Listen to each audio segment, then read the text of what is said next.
Right, okay, welcome back to another video on the channel. Today I've got my match reaction to Chelsea 0, Manchester City 2 in the Premier League, our first game of the Premier League this season, and we're starting off with a loss at the Bridge. Let's get into it. I think there's a lot to talk about. So yeah, a disappointing way to start the season, of course. Let's not beat around the bush. It's disappointing, it's not how I wanted it to go. I feel like obviously there's a lot of negativity around, but the performance wasn't awful. There's a lot of positives to take. So the negativity, in the stadium, on social media, very overriding right now. I mean, yeah, a lot of negativity. But take a step back. We have to accept it's Man City. They're light years ahead of us. We've won 4 Prem in a row, and we've had Pep for 7 seasons. This is our first game with Maresca off the back of finishing 6th. So we have to accept that the performance wasn't the worst ever. And also, just look what the two teams are. I think at the end of the day we did let ourselves down because we could have got something from that game today. We lacked end product, and we can't forget we had a goal disallowed where Jackson somehow found himself offside. Jackson should never have been offside that chance. As a striker, you can't be offside. The one thing he's got to do there is just make sure he times his run and hope Edison fumbles it. Edison fumbles it, he puts away the chance, and he's offside. He shouldn't be offside there, but you can't put it all on Jackson. So I think we had strong periods in the game where we had, we piled on quite a bit of pressure, but we never really created anything. So the end products just wasn't necessarily there to create the chances to put City away. I mean, Jackson had the chance where he had to stretch out massively, forced a good save out Edison. Enzo there's a few times where it failed to him in the box, and he rather, went down, didn't get a pen, or there was a header. There was a chance where was it Jackson and Enzo with it? They ran into each other in the box. I think so. We didn't create any crystal clear brilliant chances, to be honest. Despite the sort of pressure we managed to put on them at times. So that's one thing. We've got to maybe work a bit on chance creation, because I think with what we had at times, I think we probably should have done more. Look, you look at chance creation, probably our 2 best players on the pitch, that Cole Palmer and Christian Nkunku. We just struggled to get them into the game. Yeah, them 2 out wide, we just weren't really getting them involved enough. And that's what I think that's something that's probably got to change. We have to, find a way to get them to involve. Obviously, last season on the Poch, we will always tend to be very strong down the right hand side and not much towards the left, mainly because we had Gusto attacking the right hand side all the time. Now we might not necessarily have that wing back there all the time. We have to find a way to still get the wingers involved. I think City did a really good job controlling the game. They completely killed it off and dominated possession late on, and when they scored the second, what was quite clear about was that I think there was a time when we, like I said, we started to pile a bit of pressure. We had the Jackson chance, there was a handball chance from Kovacic, and then from there they just sort of took it, kept the ball, scored the second, and then they just sort of eased past from there. So I think City did a really good job. That's what City do, That's why you've got to take the chances when you have the moment, because City will just do that. The second goal was really disappointing to concede. I mean, at a time where we were really struggling just to get the ball, it's sloppy from Sanchez in possession. Then Fafana finds himself in a situation where all he has no choice but to lump it. I mean, losing the ball is definitely not Fafana there. There's nothing more he can really do. He has to just try to lump it up. And like I said, have got to be quicker. Both allow Kovacic just to run through with ease. I mean, they don't even put a foot in. Neither of them put a foot in. They watch Kovacic guide past them. And I mean, come on, Sanchez should be saving that every day of the week. I mean, Sanchez, he's not even in the middle of the goal. He's in the same side of the goal of it. That should not be conceding that as a Premier League keeper. As I said, I mean, he gets a weak hand on it. But Sanchez, he's not even in the other half or even in the middle of the goal. He's actually in the same half of it. He should be saving that every day of the week, I think. Yeah, just really disappointing, I think. There was a few times where that midfield got overrun a bit. They need to be quicker in closing down and going to the ball. I think we saw it a little bit in the build-up to the first goal. Just not being close. Doku being closed down enough, then we have people too many people ball watching. Silva and Haaland find themselves in the perfect positions with bags full of space, because say everyone's just ball watching, and it's too late to recover. If you're not on Haaland from the start, then once he gets the ball, you're not stopping him. You have to be right on it. I think one of the best ones I've seen against Haaland was from, it might laugh like a name, but it was Craig Dawson against him last season. Actually, I remember watching the match today. They did a perfect analysis of what Craig Dawson did to stop Haaland. He's on him 24/7. You look at the first goal, he's in between Cucurella and Colwill. When that ball falls to Haaland, Colwill's got his back to him. Colwill's never stopping him. Cucurella, he's never coming across and stopping Haaland either. So, you can't leave play to that much space. There was an offside shout on Silva in the first goal, but it was given. It wasn't given. I think he was very tight. It seemed to find him. Might have just been playing him on. Just because they might have got one right, it was another dodgy performance from Matt Taylor. We had a few pen shouts. One where I can't remember who went through the back of Enzo, where VAR didn't seem to look at it. Perhaps it's one of VAR's new things now. They're going to really emphasise letting the ref do everything. We're not interfering. They'll probably change it halfway through the season because it's stupid. Honestly, VAR, it seems like the same thing. Referees this season, straight away we're already seeing inconsistency, we've already seen stupidness. Offsides then playing on like another minute and a half, and it's still the same incompetence from referees across all the games, not just this game, across all the games. There's also a Kovacic handball like 5 minutes before the goal, where his hands it's in the middle of nowhere. I think the thing is, for me, right, it's very close proximity. I think that's what saves him.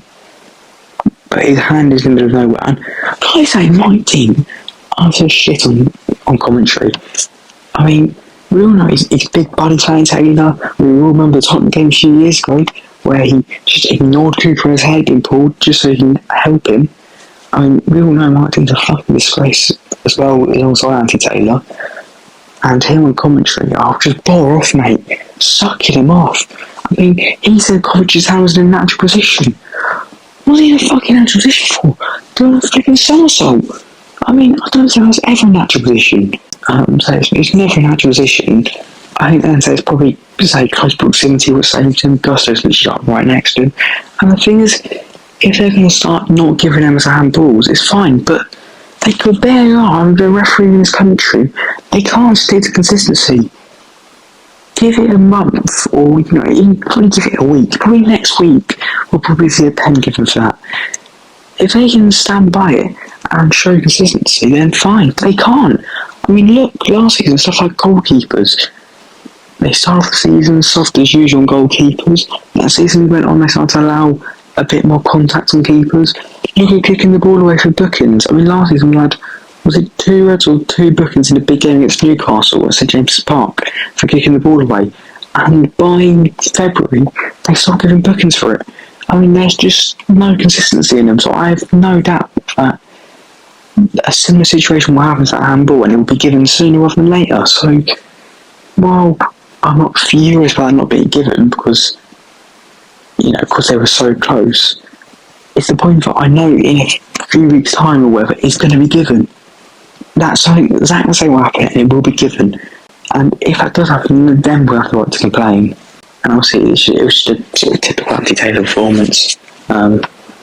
Constant little things, just annoying. Overall, it feels like we're still learning a lot about this team and system. And to have this game in the City, it was never going to be easy. Come on, it's City.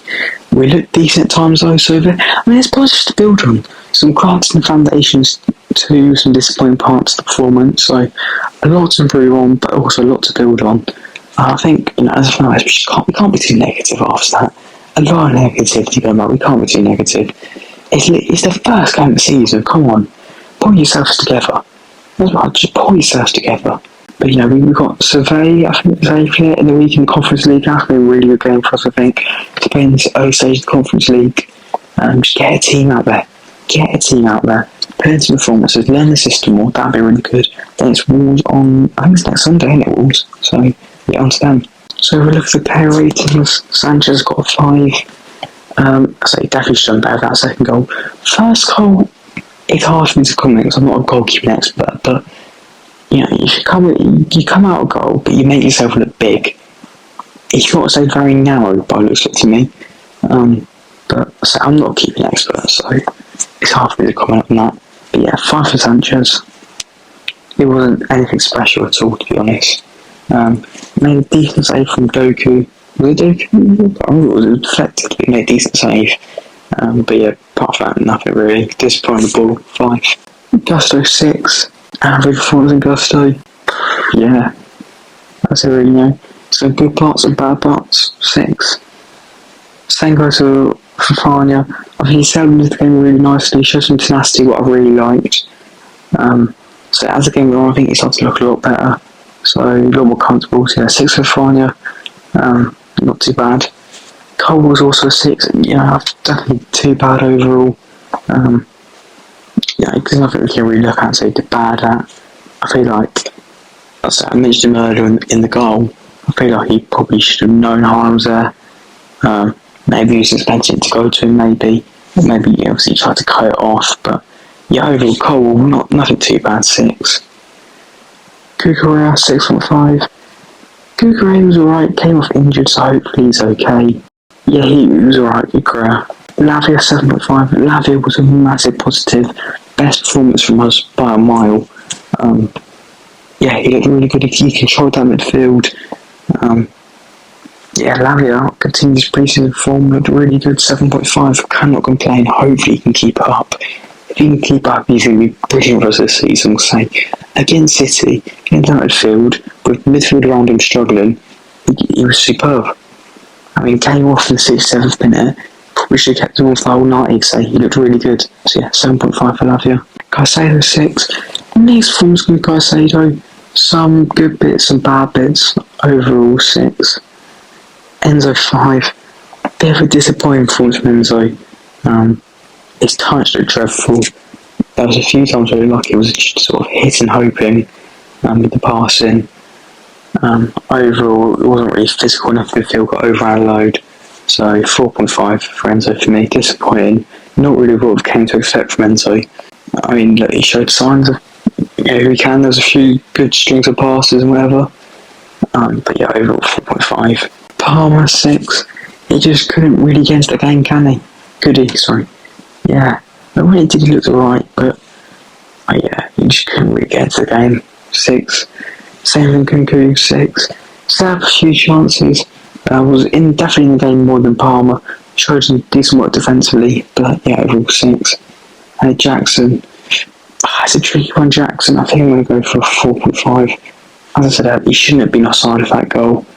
Apart from that, at times, he just wasn't really on the same wavelength for everyone else. Showed a bit. I'm surprised we played Jackson because he hasn't played in pre-season, so I'm surprised we played him. I don't think it's totally his fault. Yeah, 4.5 for Jackson. I return and say, man, that's a bit harsh because if he puts that performance in pre-season, you say it's a 5 or a 6, and it's basically his he hasn't really had any time to settle in, so you know, it can be a bit lean, but at the end of the day, it's a Premier League game, and he was a bit off it. But I think 4.5. I think he still showed signs of being alright. And I think we all know Jackson, he's a good striker. We just need to have a bit of confidence. So I'm not something going to come out and massively criticise. I like all the players on the pitch. I do. I think they're all really good players on the days. But at the end of the day, if they have a bad form, I'm going to say it. On to subs, Neto, 6. Mixed forms from Neto, energetic, but like that last little bit of finish. So yeah, 6. Dewsbury all right off the bench, 6. Same with Guy really, or whatever you say, 6. And Vega, he's only off for 10 minutes, so 6 for Vega as well. So yeah, that's it for today then. That is my match reaction to the game. What's your thoughts on the game? You know, are you in the category negative? Are you looking at it from more of a positive side of you? What do you think? Are you in the middle? I mean, you can be in the middle. But yeah, what's your opinion on it? Thanks for watching. See you.